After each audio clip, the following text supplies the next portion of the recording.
আৰম্ভ কৰোঁ মই।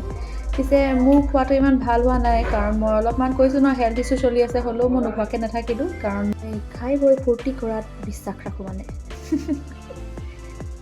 আৰু ইয়াক কয় লাইফ অফ এ ইউটিউবাৰ। মই দাদাহঁতক কৈছোঁ, দাদা মোক প্লিজ ভিডিঅ'ক নাপাতি, নহ'লে মোক কোনে ভিডিঅ' কৰি দিব হয়। ইয়াৰ অলপ দি দিওঁ না।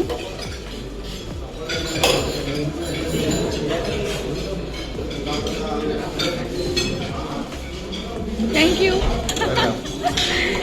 প্লেট চুচি মাৰিছোঁ, চামুচ একেখনে পিছে। এতিয়া আমি খাম লালমোহন।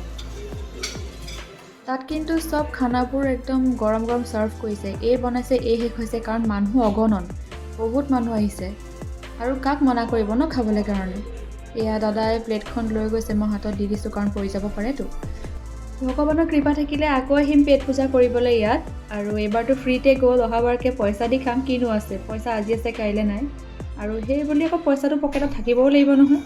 মই লক্ষ্য কৰিছোঁ প্ৰত্যেকটো কেবিনত নহয় এনেকৈ ওপৰত লিখা থাকে, চব ভোগদৈ বুলি লিখা আছে। নিৰামিষ খানা দিছিলে, ইনভিটেশ্যনটো আছিলে আমাৰ, সেইবাবে আহিলোঁ, ভাল লাগিলে ইয়াত আহি। ইয়াত এটা ধুনীয়া জেগা দেখিলোঁ, যিহেতু হৈছে মন্দিৰ। কিমান ধুনীয়াকৈ বনাইছে চব। আংকল এজনক ক'লোঁ ফটো মাৰি দিয়ক, ভিডিঅ'হে কৰি দিলে। আৰু দেখুৱাবলগীয়া বহুতখিনি বস্তু আছে, যিটো এইটো ভিডিঅ'ত মই কমপ্লিটকৈ দেখাব নোৱাৰিলোঁ। এইটো গ্ৰেণ্ড অ'পেনিং আছিলে, পাছত আকৌ এবাৰ গ'লে আকৌ